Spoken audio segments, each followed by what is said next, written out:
Hey y'all, it's Crystal. Thanks for coming by today. Well, it's that time of the week for me, of course, the weekly reading update. And we're just going to hop right into it because I got a lot to talk about because I listened to a lot of audiobooks this week, a lot of short audiobooks this week, which is why there's a lot. We're going to hop right in. The things that I finished up first. Let's get going. First off, I did finish Black Ambrosia. I believe this was in progress for me last week. I think. I hope I'm not talking about it twice. I don't think so, but this is by Elizabeth Engstrom. Did I say that already? I don't really know. Anyway, and yeah, I ended up really liking this one. This is one of the old paperbacks from hell, and of course using this for Old Scroll April as a book written by a female author with female protagonist. Also, you can use it for 80s horror book. And this is quite a different type of story. Going in, I knew it as a vampire story, and it is that, but it's just a little bit different. It's not a very typical type of vampire story. So right there in the beginning of the story, we have our young protagonist, and she's like a teenager when we first meet her. And her mom passes away right in the beginning of the story, and she just kind of picks up and leaves town, and leaves her stepdad behind and all that good stuff, and just kind of travels and hits the road, hitchhiking from place to place, just getting into adventures, and all that kind of good stuff. And after like a year or so of doing that, she has a run-in with this asshole who tries to assault her, and she sort of wills herself to be a vampire and attacks and then discovers this sort of need and desire for this sort of dark side that she has, and it all sort of coincides with this sort of these things that she's sort of hearing in her head, which she calls her and she, this power that she's dipping into, this that is this pull for her to this dark side, to have have this, it's almost like a relationship with this person that she would have killed and drank their blood, and it's a sort of ecstatic thing, and ecstatic, is that the word I'm looking for? Anyway, I don't know. It's, like I said, in that sense, it's a very kind of different and it's kind of bizarre vampire story.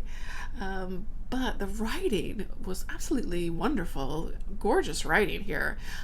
Very impressed with Elizabeth Engstrom. I will absolutely be reading more. Cannot wait. And I was super impressed with this. This is I would definitely call it a slow build.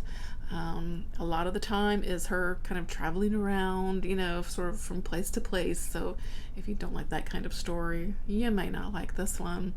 And it's a lot of time kind of in our character's head, and what she's thinking, what's going on with her, all that kind of stuff too. And of course she's being chased, because she's murdering people, so yeah, the writing is just a very different kind of like horror novel. It's subtle in some ways, but also like when the violence happens, it's very much there on the page of what she's doing and what's going on, and so it's just kind of a bit of both. The main character reminded me a little bit of Elizabeth, the character from Elizabeth by Kenny Greenhall. She's a very young character, but seems a bit, wise beyond her years, that kind of thing. I was impressed. I really liked this book, and the cover definitely comes into play, because I was always like, what does this have to do with it? You figure that out too, which was really cool. Yeah, I liked this one a lot, but I will say that I don't think it's going to be something that everyone will like. I think just because of the way the story is written, and then the kind of story that it is, with it being such a slow, sort of a slow build, and this being this kind of like travel kind of story, really, where she's like hitchhiking all over the place, like, she's not settled in one place, that might turn some people off too.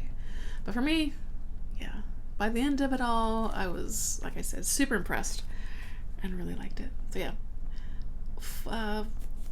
I think I gave it 4 stars. Yeah, 4 stars from me. So yeah, very, very much enjoyed that. Next up, I listened to an audiobook. I had the hold come in for my library, which wasn't convenient because don't they know I'm in old school April and I got so many plans. But I've been waiting, I think, for at least a couple of months for this one. But waiting for a little while. So I said, you know what? I'm going to go ahead and listen to it. It's not super long. I can get through it. And that's Daphne by Josh Malerman. And I ended up liking this one a lot too. I had seen some mixed reviews about it, and so I was like, da, da, da. But I know Michelle over at Michelle's Melancholia really liked it, and I said, you know, I'm gonna read this one.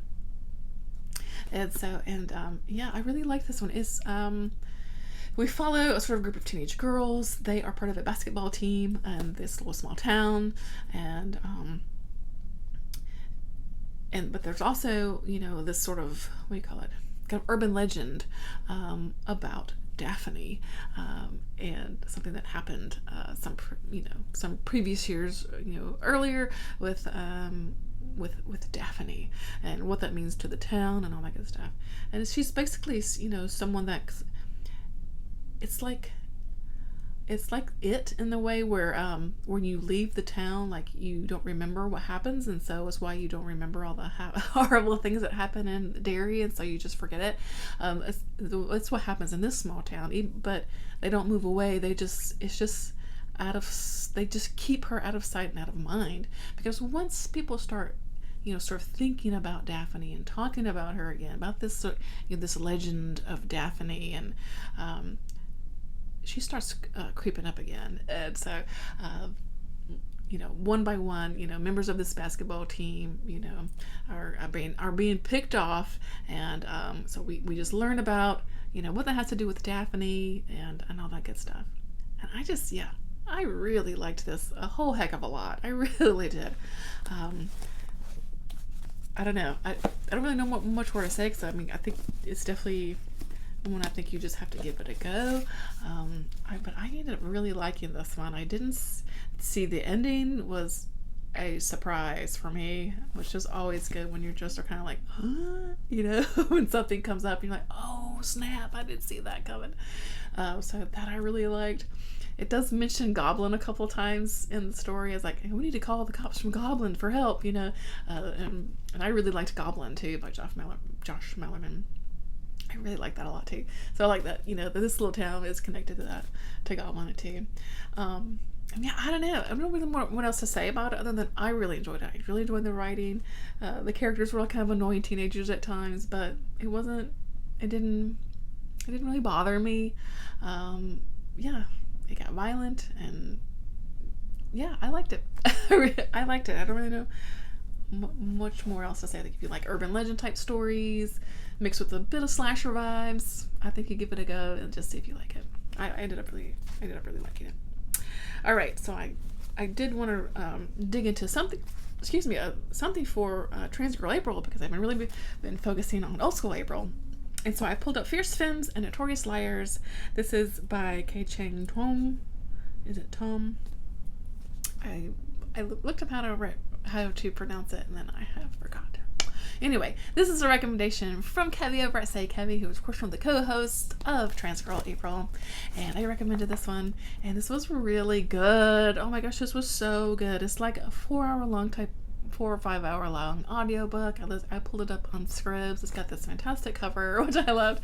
And you're basically following this sort of young trans girl, or she's not a girl. She's she leaves home when she's sort of like an older teenager and goes to the city, and it just kind of involves what, other sort of, people that she meets when she's there, and other, usually more other trans people, and it just delves into a lot of the violence that can happen around trans people. I say particularly trans women, who are of course murdered at exorbitant rates, and here in the U.S. anyway, so it does deal with that. So just kind of know that going in with the violence in that kind of way. But but overall, I really liked this about, you know, going off to find your place in the world, finding, your people that you feel comfortable with, that support you. All of that was in there too, mixed with a bit of sort of strangeness and almost kind of magicalness of it all. I don't know. It was. I feel like I'm not really, describing it very well, but I really liked this a lot. I really did, and good. I think some good insight into just sort of kind of maybe day-to-day life of being a trans person, just walking through the world. Yeah, I liked it a lot. I really did. All right, and then I dug into some more Goosebumps. Went on a little Goosebumps binge. And so first I pulled up Welcome to Dead House, which is this Goosebumps #1, and I did listen to this one on audio. They're like 3-hour long audiobooks. They're great, and they're really fun audiobooks. And this is also the, of course, book club pick for Ollie over Criminali's Birth Year Book Club. Birth Year Book Club. Yeah, that's it. I was thinking I had another word to say. Anyway, so a lot of people are reading this one, and this one was good. This one maybe my favorite Goosebumps so far. I don't know. It was pretty good. Really pretty creepy and some spooky scenes. It was a lot of fun. It's sort of the classic story of a family moving into a new house, and the new house being not quite what it seems. But it really gets kind of involved with what's the word I'm looking for? It goes dark, I guess is what I'm trying to say. That's what to some dark places with people, kids that have grown up in this house and died, and now, I don't know. It goes through some dark places, and you think the dog has died at one time, but fear not. Anyway, it's a Goosebumps book, but I think definitely this one is maybe the darkest one that I read, and one that's pretty creepy. And I liked it a lot. 4 stars for me on this one because I liked it a lot. And I then listened to, I'm going to have this one on my shelf. I do have Stay Out of the Basement. This is number 2, actually, so that's fun. And this one was pretty good, too. It's there's a family, and the father has just recently been fired from his job. And so he's downstairs in his basement working in his lab. And things go crazy. The kids are warned to stay out of the basement, but of course you tell kids to stay out of the basement, and what they want to do is go in the basement and check things out, and things go from there. And this guy, the dad is he's doing something with the plants, and so maybe the plants get a little bit out of control. We'll just say that. The story goes from there. This one was also a lot of fun, actually. I really liked this one, and basically, I don't know, that's all that. It's the Goosebumps. It's fun. I liked this one a lot too. I did also pull up Night of the Living Dummy. That's the classic too. This is number 7 of the series about Slappy, who's become just a phenom of the Goosebumps. And I did not love this one though. This is probably my least favorite Goosebumps I've read so far. I really didn't like this one. I think because this story has 2 sisters in it, and they argue the entire book, and it got really annoying for me personally. I just really didn't I really didn't like the sort of relationship that the sisters had in here, and I don't know, it got super annoying. Now the parts with the dummy part, that was spooky, because honestly I do not like ventriloquist dolls at all. They are super fucking creepy, right? And so that part was pretty good. When you think a dummy has come to life, yeah, that's kind of nightmare fuel for me anyway. So that part of the story was pretty good. But yeah, the other stuff just really just got annoying. Basically, the key that you take away from Goosebumps book is adults never listen to kids when they tell them that something is going on. And that's something that I think adults need to take. They need to take that to heart. When your kid is saying you something that, something ain't right, let's listen. Let's listen to the kids, because They're smarter than you think. You know what I'm saying? All right, one more. I know. Another short one. And this one's also going to be for Trans Girl April. And I listened to Finna by Nino, Cipri. Oh my gosh. I had such a fun time with this one. I really loved this. This is really great. So this is more, I guess, kind of science fiction-y. But it has some dark elements to it also. So if you're into horror, you may like this one. And if you are a fan of like multiverses, that kind of thing, you'll definitely like this one. And so basically we've got a couple of our characters who work at what appears to be like an IKEA type of store. It's called something else, but it's an IKEA type of store. And we have a couple who actually have just recently broken up. One of these couples is what appears to be either like a non-binary, possibly transgender person, and then the other person. Anyway, and they've recently broken up, so it's like awkward because they still work together. And so the one character comes in on her day off, right?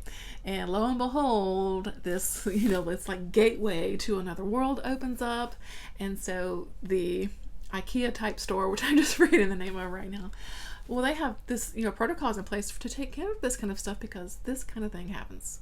It happens from time to time in these stores. And so they have these little training videos, like what to do. They have this thing called the Finna, which helps guide them through these gateways. And basically what they go in through there for is because a customer has gone missing. So they go looking for this customer. And so the recently broken up couple are the two that have sort of drawn the short straw to go on this trip to find this missing customer. So they go through a couple gateways and see different worlds and all that kind of good stuff. And like I said, sometimes it gets a little dark and a little strange it's like I said, it's really short. It's a novella, so I don't really say too much more. But I really enjoyed this. It was just super interesting, really good ideas. It just talk about, like I said, one of the characters is, non-binary at least. It talks about being misgendered and, kind of, how that annoys the main character. Because there's just the boss lady, basically, at the store is just will not, properly gender this character, and yeah, I don't know. I don't want to say too much more, like I said, because it's short, but I really liked it. I really had a great time with it. I know there's a book too. I'm definitely going to be seeing what's happening next. And yeah, I liked it a whole heck of a lot. So, yay! And I think that's it. Whew, you guys, right? Us to a lot of audiobooks this week. A lot of short audiobooks. There's Goosebumps, and then just some short novellas. So, yay! All right. Couple things. Do I have a couple things in progress? Yeah, I do still have a couple things in progress. I actually did start Skeleton Crew. And actually, I guess I should talk about, because I finished The Mist, which is in Skeleton Crew. This is for the Stephen King read along that we talk about over Brad Proctor's Discord. I think just me and Mindy are reading it this month, but that's okay. I've read a couple stories from that, but then also The Mist, which is part of this collection. Now that is a novella, and I found an audiobook for that one actually, and so I ended up listening to the audiobook for The Mist, and I'm just kind of going to read the others. Anyway, so The Mist was pretty good. I had never read it before, and yeah, it was pretty good. So it's about, this kind of small town, and this storm rolls through, and this mist pops up, and something's in the mist, and people are trying to, get out of town. I mean, it's sort of a classic story, I suppose. I think a lot of people know about The Mist, but I feel like I've seen the movie, but I do not remember it. I'm gonna be honest. I really just do not remember it, so I might deserve a rewatch at some point. Anyway, I had a good time with that one. And like I said, I read, I think, a couple of more stories from Skeleton Crew. I've read a couple more stories also from It Came from the Multiplex. Just kind of slowly making my way through this anthology. I don't even know, maybe about halfway through now. I'm not sure. And they're just fun stories. The most recent story I had was a very cosmic horror type of story, and it was a lot of fun. It was a lot of fun. Okay, and then I maybe started on another physical book, Drawing Blood by Poppy C. Bright. Really loving this so far. Not very far in though. My physical reading, I didn't do a whole lot this month or this week. A couple of nights I didn't read at all. I know that's really unlike me, but I just wasn't, I wasn't feeling it. So whatever, it doesn't matter. But yeah, I'm really liking this one. One of the storylines takes place in North Carolina, and I am absolutely loving the references. It mentions like Pittsburgh and Chapel Hill and Raleigh, and I mean Devil's Tramping Ground. Like I know these places. I know these places. Corinth. Yeah, these are like real places. So, and then there's of course a storyline in New Orleans because it's Puppy Break. So this is of course for Old School April. The host recommendation, Amy Noel Reed's host, recommended this one. This horror book set in the 90s, and of course Trans Girl April because we know Puppy Bright is a trans man. So yeah, I don't know. I'm just gonna I'm debating if I should get the audiobook for this. I only you get it on Audible. Like, do I want to do a credit for? Because I have so many other books I want to read. I don't know. Look at my cool bookmark though. Reading is damn fine. Like cool. I think that's it.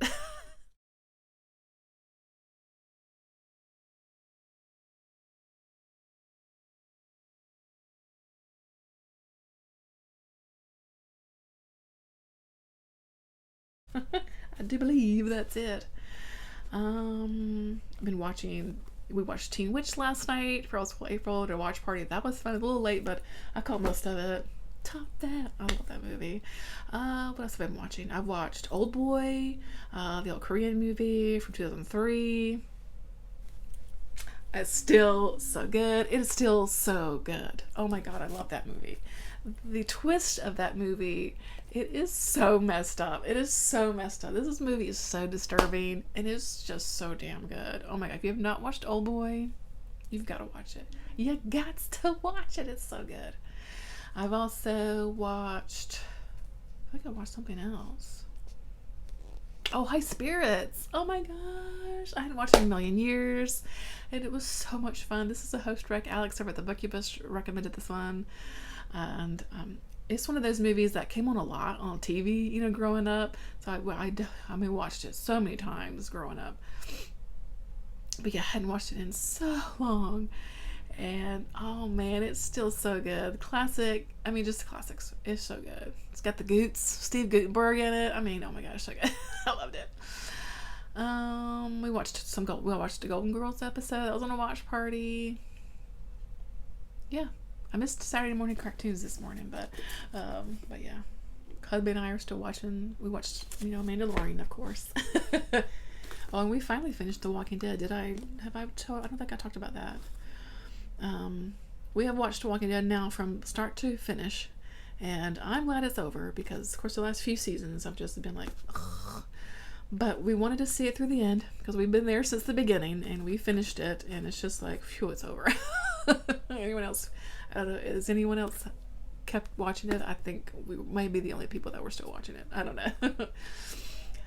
But yeah, I liked how it ended. Fine, it was fine.